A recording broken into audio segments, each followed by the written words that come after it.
Let me tell you a little bit about coaching. All right, the Lord bless me. You know, I've been in prison. I've been in jail so many times. So dope, trying to be a pimp, all types of stuff. I mean, I'm just like the worst person you probably ever could meet. But I gave my life over to Jesus. Man, and hallelujah. Try a little bit of Jesus. It don't matter what you did in your life, smoke, crack, whatever you did. Kill, rob, steal, he gonna forgive you. But you gotta want him, y'all. We're gonna get into this gospel rap. This is called Do Your Holy Dance. And the second verse is a dance step, so just listen. Can you turn it up a little bit? Hey, look, now do it, do it, do it, do it. Now do it, do it. Can you turn it up? Now do your holy dance, do your holy dance, do your holy dance, do your holy dance. Now do it. Now do it. Now do your holy dance. Do your holy dance. Do your holy dance. Do your holy dance. Now do your dance for the Lord. Cause I'ma do mine ever since I got saved. Man, my life has been fine. When I think about his goodness and what he done for me, I do my dance for the Lord. Cause the Lord set me free. Some days, yeah, it's hard. Being saved is a struggle. But don't give up and pray. And know that Jesus loves you and everybody looking. Wonder why you all happy. Tell them you got Jesus Christ and the Lord is almighty. Keep faith, be strong. If you're slipping, hold on. Cause the Lord will always be to help you lead us in alone. But if you know you saved and know that Jesus can, put your Bible in the air. Do my holy, now do it. Do it. Do it. Now do it. Can you turn up the music a little bit? Now do your holy dance. Do your holy dance. Do your holy dance. Do your holy dance. Now do it. Do it. Do it. Now do it. I have a young women's program. It's called Fidei Young Women's Program Incorporated. What we do is we volunteer out in the community between Akron and Cleveland. We help out the battered women's shelter. We did like 5,000 canned goods. We adopt shelters throughout the year. And we adopt shelters as far as like clothes, hygiene products. We go into the shelters, clean them. Also, Fidei means protect others. And what we do is protect our girls from being harmed in any type of way. Also, it's a female name and it's Arabic. Also, our girls, some of them been raped, some of them been molested, some of them are runaways, some of them are good, and they also just need some sort of way to build their self-esteem up, have confidence within themselves. Mainly, our main focus is helping them out to love themselves within, so they know they won't have to seek out for love for others. So most of our girls, we just work on that as far as having them look good. We have photo shoots for them, and we dress them up, put makeup on them, not too much. Don't want to be too grown. We have meetings every Thursday from 6 p.m. to 8 p.m. and different sessions. I only accept girls from 11 and up because I don't want the ones younger to be exposed to certain things that the girls speak out about. So we meet up at the East Akron Community House and we have different topics every week. Also, we have a website. You guys can look us up, www.thefidea.com. Also, we're on Instagram, The Fidea. You see all the different things that we have, and we're on Facebook. And on Facebook, it's Fidei Young Women's Program Incorporated. Okay. My name is Lexi, and I go to East High School. And Fidei has helped me with my attitude, respecting other girls my age, and if they give me somebody to talk to, like, so I don't have to keep everything in. And it gives me, like, help with my confidence and give me just something positive to do with myself.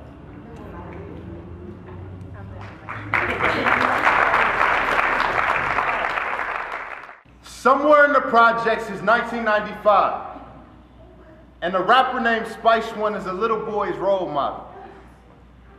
Unfortunately, Spice One raps about violence, and the boy, well, he's the son of an early 20s single black female who apparently doesn't know that rappers may be rich, but are poor examples as fathers. Because to him, the backseat of his mom's old school Regal is like kindergarten class that teaches Thug Motivation 101, where subwoofers and 6x9 speakers are like little demons standing on his shoulder, whispering. You can imagine the deceit his tiny eardrums are embracing.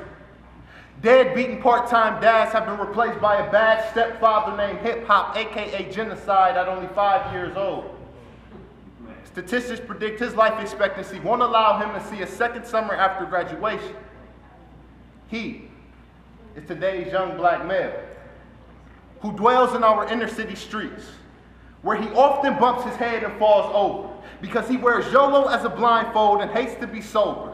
With a loose trigger finger, his moral values are as low as his back pockets, and only through Al Pacino's eyes does he think the world is his. He is America's poster boy for all penitentiaries that keeps places like Stewart and Calhoun in business, addicted to the street life. The reason why so many people use teddy bears and flowers to build shrines under street lights, and I blame mainstream hip hop culture. Because they lure us in with sex, drugs, and money, but advertise happiness as bait.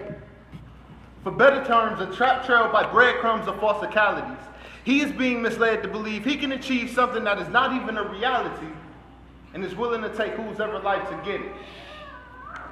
If I seen him right now, I would walk up to him and ask, who the greatest of all time? And because I know the first thing to his mind is a juggle between Tupac and Biggie, I would stop him before he answered and say, but he has to be alive. He would try to respond, but I would cut him off again to say, and he has to live forever. At which point he would be puzzled. So in hopes to change his perspective and thinking, I would give him this reason. That when referring to greatness, no man deceased or breathing should ever be greater than God or he who is Jesus. He thinks we're politicking, but I call this guidance. I call this guidance because we say stop the violence, but that won't stop our sorrows. What we need is for today's generation to learn from the mistakes of yesterday's and start teaching tomorrow's. That it's as simple as this. You can follow his direction and live not once, but forever. Or you can let his GPS lead you off a cliff. Just know the direction can mean the difference between life and death when life is a trip. Thank you. Okay, this is Little Jonathan. So everywhere I go, he goes. It's one of the reasons why I believe God gifted us the Man Up movement. Here in the city of Akron, and I'm just kind of share some things I kind of wrote as thinking about this peace rally. You know, Alexis came to me and just really appreciative to Alexis and everyone that's been working with her to put this peace rally on, because it's such a need in our community for us to come together and be one, to be in community, to be common in unity, to be responsible and things of that such. And that's one of the reasons why my son is here with me today, my oldest son, and one of the reasons why he gave us the Man Up movement. See here in the Booked cluster, 80% of kids go home every single day to a single parent home. Across America, 24 million kids go home every single day to a single parent home. 83% of that is just mom only. Now that's not me making that up, that's statistics. Exactly. In the 1960s, 90% of all homes in America were two-parent homes, both dad and mom. Now, less than 20% of all homes are two-parent homes, dad and mom. That's less than 55 years ago. That's not far away. The brother said earlier, we don't know what we're doing. If we don't have any type of understanding of history and what's going on, then we're going to repeat that same exact thing. And I don't know about you. I don't want my son growing up in a lifestyle or in a neighborhood or a community or in a world or a culture that has no care and respect for him and his life. I want him growing up not knowing what it means to have love for one another, to be in peace, to work together, to be responsible. I want him growing up knowing that he can make a difference. He can affect change, he can impact, because every single one of us in this room have made impact and effect in someone else's life, whether we've been there or not. That's one mission that we want to just share to the men in the room. You are so valuable. You are so important, not just to the life of your kids, if you have them, but to the life of the kids that's in the street. You're so important and so valuable to someone else's child. In my neighborhood, kids come to my house every single day because they know that this is a place, if they finally have some place where they can go and be accepted, they have something to eat, they can hang out, and I'm not going to beat them up, I'm not going to get down on them because they know they have a place. But that's something inside every man. You know, I'm not against like women. I love my wife, all right? But let me tell you, there's some things that can't happen unless a man starts stepping up and stepping into the place. That's just the bottom line. We have two specific roles. We both supposed to function together to raise families, raise young men and young women who will one day become men and women, and who one day will become fathers and mothers who will produce what? More young men and more young women who will become men and women who become fathers and mothers. Ones that will keep on perpetuating a cycle that we really want to see. For those seeing me out promoting for poetry night, this is who's always with me, passing out flyers, more than eager at all times. And his little brother tries to come up with them at all times also. So this is the reason why I do a lot of the stuff I do right here is my son. And I wanted to dedicate one poem to him. Inside of a working man's life, it becomes work and family. The issue becomes when it's work over family. But what do you do when you try to go to work, but you slack on your family? And when you go ahead and give your family that love that they need, your work thinks you slacking on your job. This has become a problem for all of us at one point in time. I believe that it is a crime as being a parent. But isn't it transparent? Think about this. So many families are losing out on work right now because of sick kids at home. But babysitters are supposed to be the reason that they're taking care of your kids alone. You can't give them that job to take care of your kids when they're sick, so you have to call off of work. And I've been seeing too many families cut from a job because that doesn't work. Especially when you're inside of a single parent household, what do you do with that? Kids, work, kids. It's never a question to be. I thank my son for looking out so much for me. The other day he asked me, Dad, can you come outside and play with me? I said, cool. Went back to sleep. Only enough time to wake up to feed him something to eat. Tag my wife in as she comes in, so I go back to my job, and I'm at work. Thinking about the disappointment he had inside of his eyes, he said, Dad, we're supposed to go outside and play for a few minutes. I needed that time. Now what do you do when I needed that time to go to sleep so I can come inside my job to do everything that I need? I can't slack at this because this provides me the means to take care of my seed.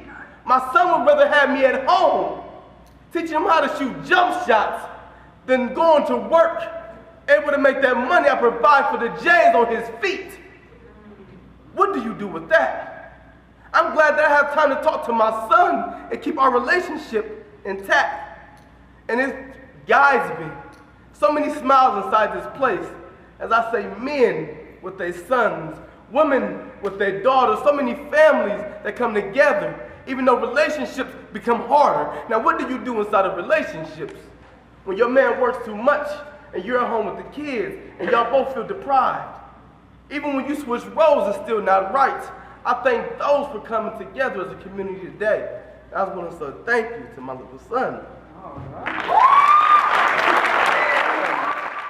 The reason for our organization that we have structured was because in my neighborhood alone, and I would speak a lot maybe in your neighborhood, we have a lot of killing going on. We have a lot of young men that's in the streets, that's misguided by a lot of the so-called gangsters nowadays that's really not even from the streets, but everyone that I grew up with is either in jail or dead. So a lot of these young men feel that the ones that are out there is the truth. And what we try to do is show them a positive role model and show them that you can do a lot of positive things within your community and get the same respect, or I say a better respect that you would get than actually running out here chasing the true religion jeans or chasing the jewelry or chasing the cars. Because like I said, everyone that I grew up with is either dead or in jail. I have been incarcerated myself over 4 times, and I'm 30 years old. But since I have come home, God has blessed me with 7 different businesses and 2 organizations. And what I do is every day I sacrifice 24/7 to show these young men and young women that they have hope. That if they do positive things and they keep God first and they're willing to sacrifice any and everything for God, then God will sacrifice any and everything for them. So, like I said, with that being said, I'm going to leave it alone because I'm like 30 different places. I apologize, but you will see me again. Take care. If you're fearful, you will never clean it out. Be faithful and trustworthy to your neighbors. Any crime, anything that goes on, call the police. That's their job, not yours. Like Trayvon Martin, he wasn't the police. You stand back. You call the police. The more people in your neighborhood, you'll call your neighbor up. That's if you're tight with your neighborhood. But you need to get to know your neighbors. When you call one neighbor, they call downtown. You call the other neighbor, they call downtown.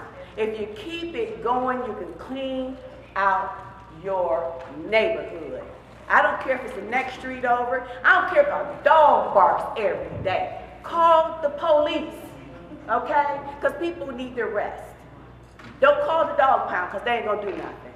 When they come knocking on their door, 1 o'clock, 2 o'clock in the morning, your dog is barking, it's gonna shut up like that, okay? You won't have to call anymore because they'll end up getting rid of the dog or they're gonna slap a fine on them. Another thing, when the young man was talking about the children, mothers, I know there might be a lot of single mothers up in here. Just because mom, dad is not there, you can make a difference. Yeah. That is not an excuse.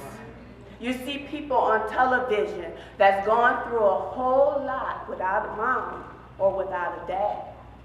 But they're making the money. We can use Oprah for one of them.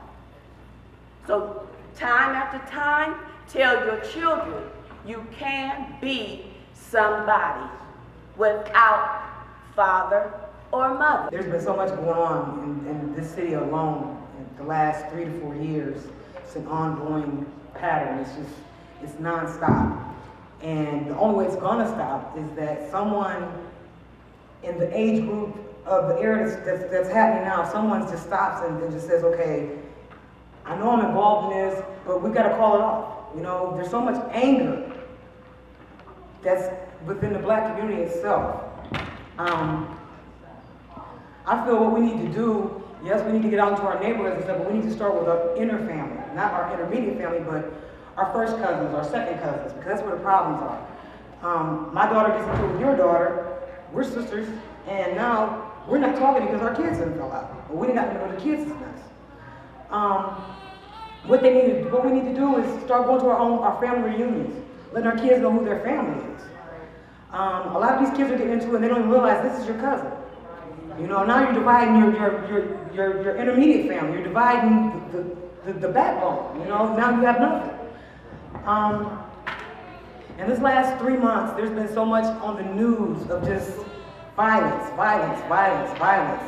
There has to be something positive to get out in the air somehow, and I feel like the best way to do it is to start with the young ones. They always say monkey see, monkey do it. Maybe it's a bad example, but when we're out and we're just talking amongst each other, if you realize it, what we say is what the kids go back and repeat, not even knowing that what they might have said shouldn't have been repeated. We need to watch how we talk around the young ones, because they're our future. This family, my name is Kim Delaney. First and foremost, like I said, I'd like to thank God for truly the head of my life. Without him, nothing would be possible.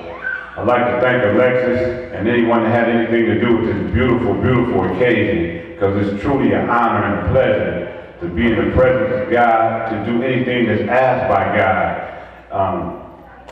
I'm kind of real emotional. This is I've been going through all kinds of emotional ups and downs sitting right here. When my cousin walked in, when my daughter, my grandbaby walked in, looking at just so much. The young man that had the two little boys up here and told about him and his sons, it broke me down. Because I got two boys, had two sons, I got one son, and he took me down through there the way I used to do with my son, little Kim. And I sat there and I cried, and I've been crying since my son passed. And in the middle of crying, I found out something, fellas, gangsters, whatever. If you cry, meaning, it don't make you a punk. It simply makes you human. There's a name that's not mentioned. Don't charge it to her heart, just charge it to her mind.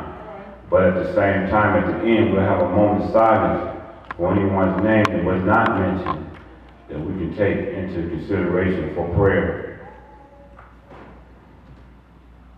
We got Truck, Wayne G, LaJoy, Vet Bethune, TJ Gunner, AK, Ashley Quarterman, Melissa Thomas, Lil Wayne, Lil P, Tuna, Amp Tay, Card, Christopher Ashley, all the way from Detroit. That's my son as well. He's been deceased. My wife's son has been deceased. It'll be 6 years in January. Special prayers through my wife and me through that. Dubu, Diesel, Donnie L, David White, Little, Baby Dre, E-Drag,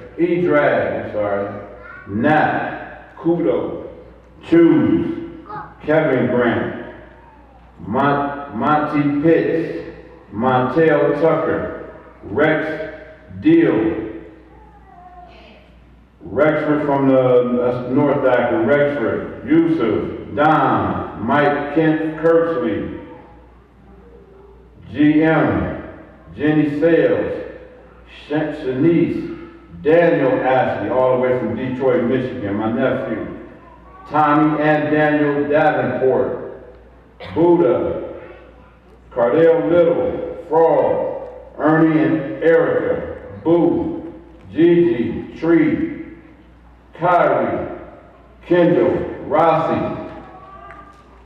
Cooter, Tank, Otis, Frank Robinson, Manny Manning, Spank, Quad, Big Ed, Boudreaux, Tony Secession, Keenan, Benny, Choop, Slim, Marcus Prim, Jasmine Hubbard, Marcus and Javon Rogers, Deion Brooks, Shannon, Deshaun Slater, Rossi, Papa,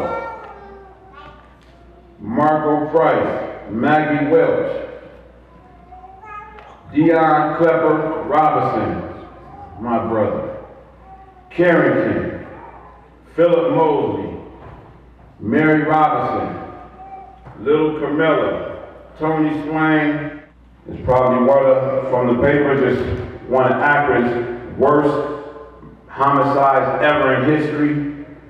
And we have to give a special prayer to the family of Mariah, Kiki, special prayers to my stepson, Ronald Roberts, AKA Dutch, and a very, very, very special prayer to my son, Kim Delaney, AKA Young. Can we say rest in peace to all of them? And I'd like to ask everybody to stand and remove your hats in a moment of silence. Moment of silence, please.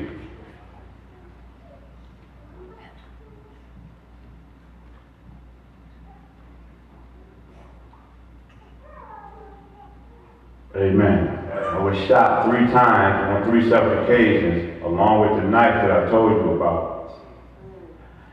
This had nothing to do with my mother or my father, because my parents raised me very well.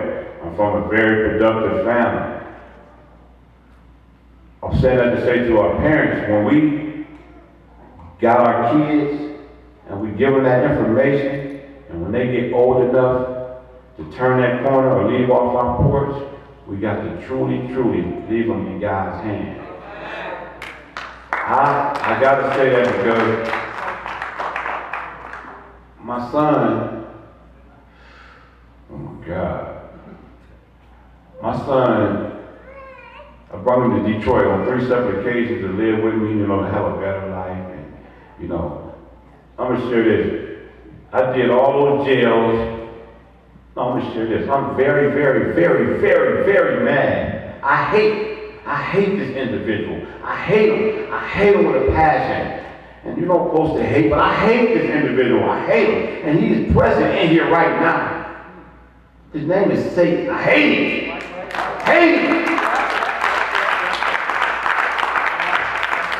This dude sent me to prison. He never gave me a hug. Never told me he loved me. None of that. I get my son up in Detroit on 3 occasions. I gave him all the information that I have. I have a new set of information for October, be 17 years that I have been clean from drugs and alcohol.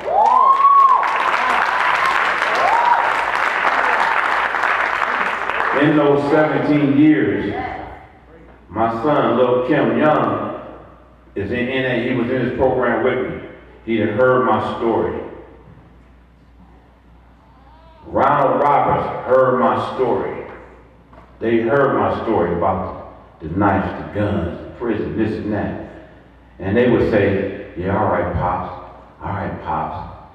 And they would turn and do whatever it is that they do. I'm not comparing, but I identified when I was 23 and an old person was telling me how good he was in football, this and that, and I'm listening, but I'm in my mind, man, I ain't trying to hear that. I'm finna get this bread. I'm finna get this money.